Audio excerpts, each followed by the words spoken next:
Chapter 15. Mr. Collins was not a sensible man, and the deficiency of nature had been but little assisted by education or society, the greatest part of his life having been spent under the guidance of an illiterate and miserly father. And though he belonged to one of the universities, he had merely kept the necessary terms, without forming at it any useful acquaintance. The subjection in which his father had brought him up had given him originally great humility of manner, but it was now a good deal counteracted by the self-conceit of a weak head, living in retirement, and the consequential feelings of early and unexpected prosperity.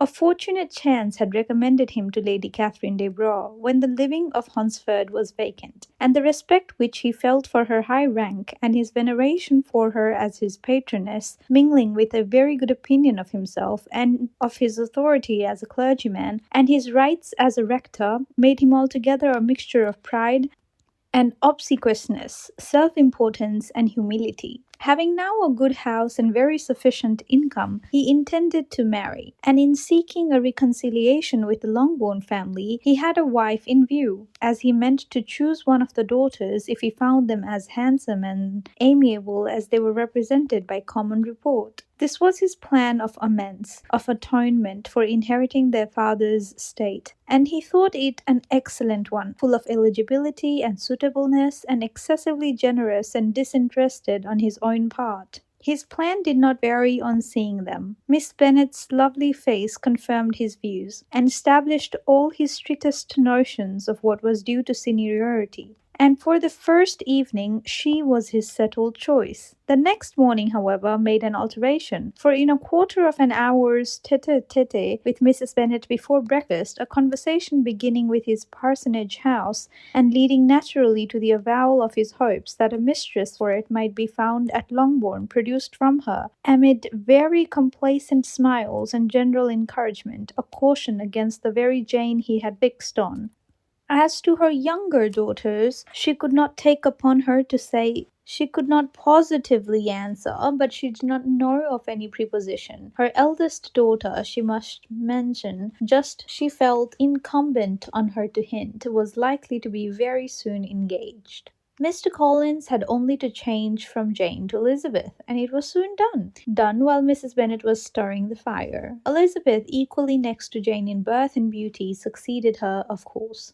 Mrs. Bennet treasured up the hint, and trusted that she might soon have 2 daughters married, and the man whom she could not bear to speak of the day before was now high in her good graces. Lydia's intention of walking to Meryton was not forgotten. Every sister, except Mary, agreed to go with her, and Mr. Collins was to attend them at the request of Mr. Bennet, who was most anxious to get rid of him and have his library to himself, for thither Mr. Collins had followed him after breakfast, and there he would continue, nominally engaged with one of the largest folios of collection, but really talking to Mr. Bennet with little cessation of his house and garden at Hunsford. Such doings discomposed Mr. Bennet exceedingly. In his library he had always been sure of leisure and tranquillity, and though prepared, as he told Elizabeth, to meet with folly and conceit in every other room in the house, he was used to be free from there. His civility, therefore, was most prompt in inviting Mr. Collins to join his daughters in their walk, and Mr. Collins, being in fact much better fitted for a walker than a reader, was extremely well pleased to close his large book and go. In pompous nothings on his side, and civil assents on that of his cousins, their time passed till they entered Meryton. The attention of the younger ones was then no longer to be gained by him. Their eyes were immediately wandering up in the street in quest of the officers, and nothing less than a very smart bonnet indeed, or a really new muslin in a shop window could recall them. But the attention of every young lady was soon caught by a young man whom they had never seen before, of most gentlemanlike appearance, walking with an officer on the other side of the way.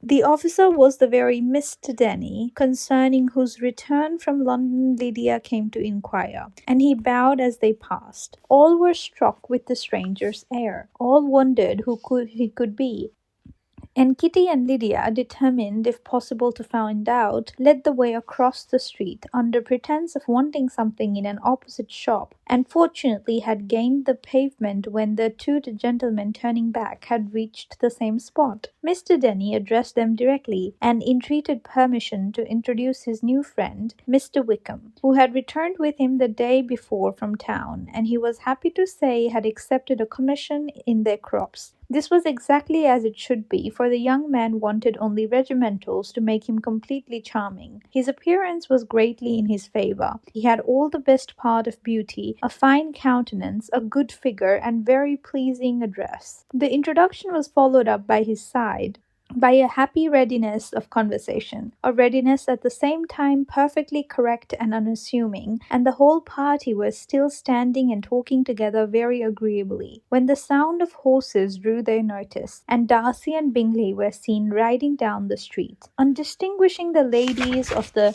group, the two gentlemen came directly towards them and began the usual civilities. Bingley was the principal spokesman, and Miss Bennet the principal object. He was then, he said, on his way to Longbourn on purpose to inquire after her. Mr. Darcy corroborated with a bow, and was beginning to determine not to fix his eyes on Elizabeth, when they were suddenly arrested by the sight of a stranger, and Elizabeth, happening to see the countenance of both as they looked at each other, was all astonishment at the effect of the meaning.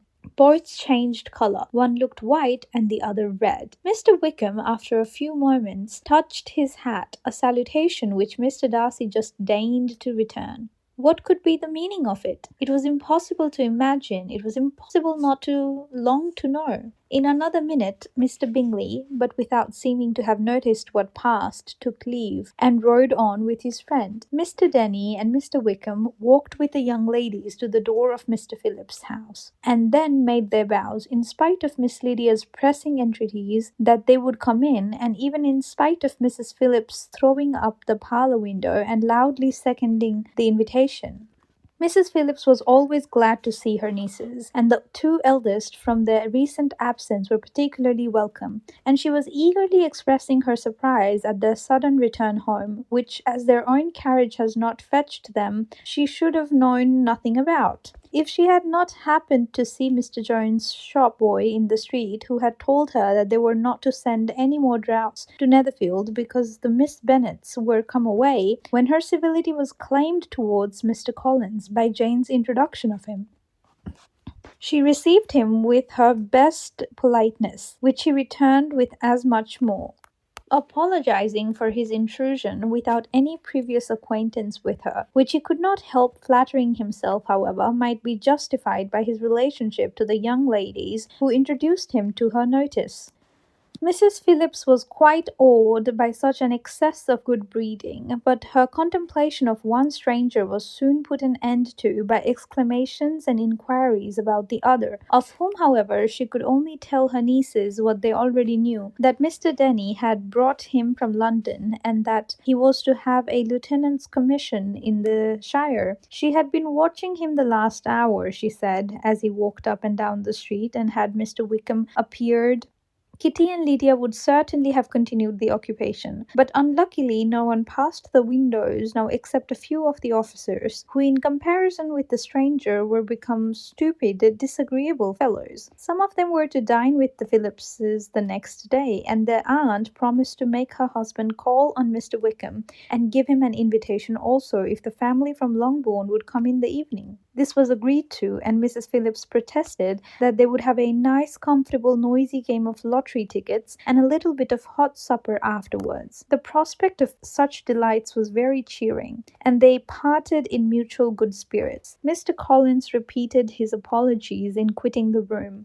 and was assured with unwearying civility that they were perfectly needless. As they walked home, Elizabeth related to Jane what she had seen pass between the two gentlemen. But though Jane would have defended either or both, had they appeared to be wrong, she could no more explain such behaviour than her sister. Mr. Collins, on his return, highly gratified Mrs. Bennet by admiring Mrs. Phillips's manners and politeness. He protested that except Lady Catherine and her daughter, he had never seen a more elegant woman, for she had not only received him with the utmost civility, civility, but had even pointedly included him in her invitation for the next evening, although utterly unknown to her before, something he had supposed might be attributed to his connection with them, but yet he had never met with so much attention in the whole course of his life.